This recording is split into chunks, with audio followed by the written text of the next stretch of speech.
If you were a kid growing up in the mid-2000s, you probably heard of Avatar: The Last Airbender. It had 3 seasons, or books if you prefer, and centered around a young boy named Aang and his journey around the world to learn how to master all 4 elements and stop a 100-year war. Oh, and it's the greatest animated show of all time.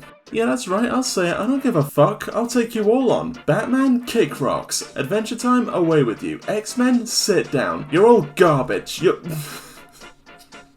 Just kidding, I really like those shows. But it's Avatar all the way for me. The characters, the world building, the animation, all of it's just top tier. And what's the natural thing for a big studio to do with a beloved animated product? Cheapen it with a live action adaptation. Netflix released its live action Avatar last month, hoping to correct the errors made by the 2010 live action movie. And personally, it wasn't that great. Like, it's definitely an improvement from the movie, but that's such a low bar to jump over. And I can definitely see this being a good show if they work on the flaws, which is kind of what I'd want to talk about in this video. See, this has one huge flaw that I think is kind of the cause for most of the other flaws in this show, and that's the compressed storylines and the poor pacing. You see, because this show has 8-hour-long episodes and is adapting book 1, which has 20-minute episodes, and also adding in their own content, some things are going to be a bit jumbled. And so to fix this, they take the episodes and kind of squish them together. And as a result, it ruins the pacing, and a few of these episodes feel like you're on a fucking roller coaster that isn't slowing down.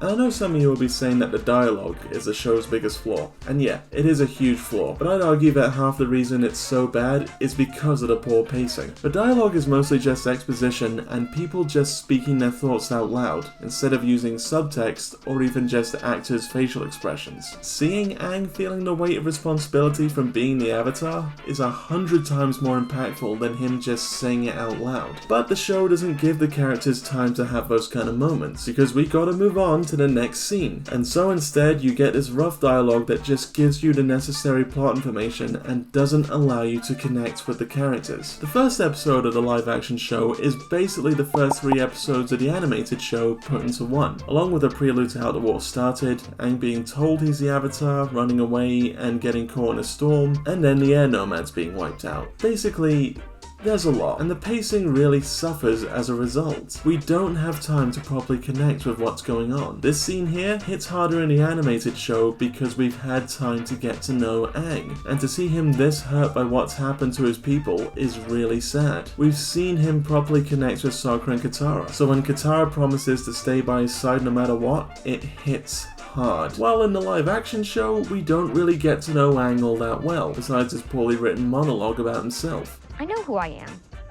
I like to play airball and eat banana cakes and goof off with my friends. Who talks like this?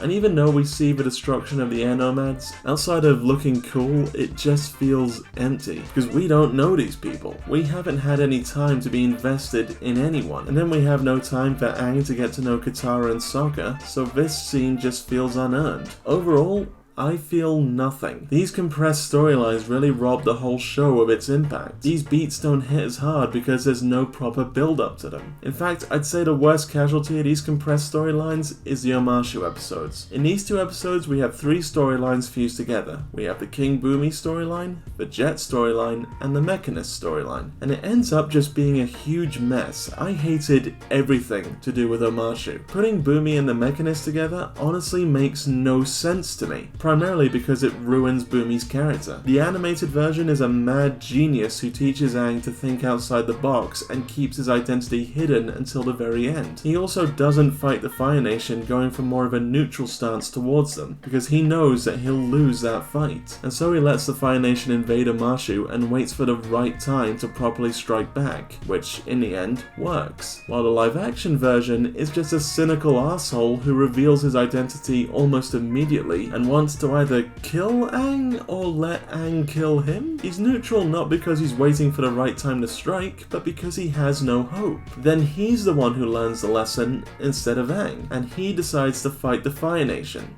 and loses. But I think the reason why Bumi is the way he is in the live action show is because we have the Mechanist in Omashu, the character who's secretly building weapons for the Fire Nation because they threatened to kill his son. But his storyline counteracts Omashu's neutral stance, and so Bumi's reasons for being neutral need to change. And now his story needs to end with him joining the war and accepting the Mechanist's inventions to fight back, which then means he has to unintentionally lose Omashu to the Fire Nation, so that he can be in the same place he was for book 2 of the animated show. Like, in what way was this an improvement? I'm alright with writers changing things so long as it benefits the story, but this doesn't benefit the story. If anything, it ruins it. It takes away his intelligence and his unconventional mind. Now he's just some grumpy git who loses to a teenager. And that's not even mentioning the Jet storyline, which doesn't even work here. Now I'll say, I don't think it's a bad idea to put the Jet and the Mechanist storylines together. A radical freedom fighter wanting to kill a traitor who's working with the enemy under blackmail? I can see that working. But for Jet, it's just way too early to introduce him. The reason Jet works in the animated show is because we've had time to see just how bad the Fire Nation is. We've seen how they've oppressed other benders, forcing them to work in prison camps, how they treat those under their rule like lesser beings. We've had time to see just how bad the war truly is and how evil the Fire Nation is. We've also had time to connect with Team Avatar and understand their resentment towards the Fire Nation and their willingness to fight back. So when we meet Jet, it really acts as a true subversion of what we know. He works to show the group what they can become if they give in to their hatred, how they can become the monsters they're trying to defeat. But in the live action show, we haven't even had half the time that the animated show had. We haven't set up Team Avatar, and we haven't really seen just how bad the Fire Nation's hold on the world truly is. And diving into Jet's story this early on with this little context,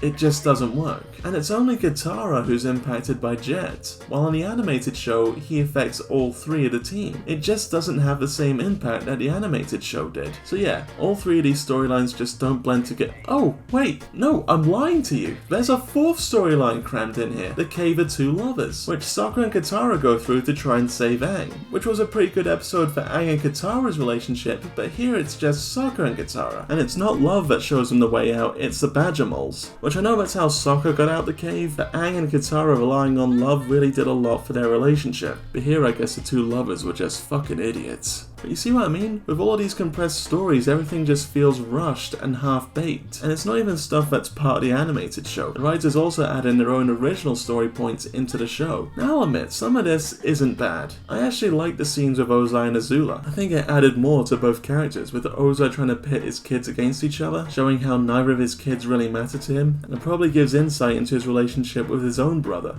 Iroh. And Azula's jealousy of Zuko and desperately wanting to be Ozai's favourite does set up her inevitable breakdown towards the end of the story. This is all good stuff, you know, until Azula talks back to Ozai and kind of ruins the whole thing. But there are some additions I think just don't fit the story at all. The biggest one I can think of is Avatar Kuruk. Now I kind of like the idea of adding extra avatars into the show, especially when the animated show just had Roku. Kyoshi and Roku giving Aang polar opposite advice on how to be the Avatar is an interesting concept that can also play out quite well further down the line. But Kuruk's addition just feels pointless. Like, he doesn't really add anything. He's just there to waste time. Why are we adding all this lore about his knife? Why is that the only thing that can kill spirits? It just feels like a complete waste of time. Even the movie knew that you don't need a special knife to kill a fish. If you cut out the Kuruk stuff, not much changes, except maybe Aang having time to learn waterbending, which he doesn't do at all in this season, because there is no time. But, as everyone's aware, Avatar is a show about balance, and for the sake of balance, I will say some nice things. I think the second episode is actually paced pretty well. I mean, that episode has its own issues, but I'm gonna let other YouTubers tell you all about that. This episode only has one story from the animated show in it, with some other elements that are sprinkled in, like Zuko and Zhao meeting, Aang's talk with Kyoshi, and then Kyoshi going apeshit on the Fire Nation soldiers. I mean, That was cool. This episode didn't rush the story and instead allowed it to breathe, which I really appreciated. The writers actually take this time to build on Suki a little bit more and set up her incentive to leave Kyoshi Island. It's just good stuff. The show also has some slow character building moments for Zuko and Iroh that I seriously appreciated. It adds in moments like Iroh and the Earthbender soldier, that highlights Iroh's murky past and how much regret he has over it, and we have the moment where Zuko's crew bows to him after learning that he saved their lives. These are really good moments that show that the writers can deliver on a decent live-action adaptation, but only when they don't cram all the stories in together. Now, I've had some time to think about it, and I think I might have a solution for this. And really, hear me out on this one. I think the show would work a lot better if they took the books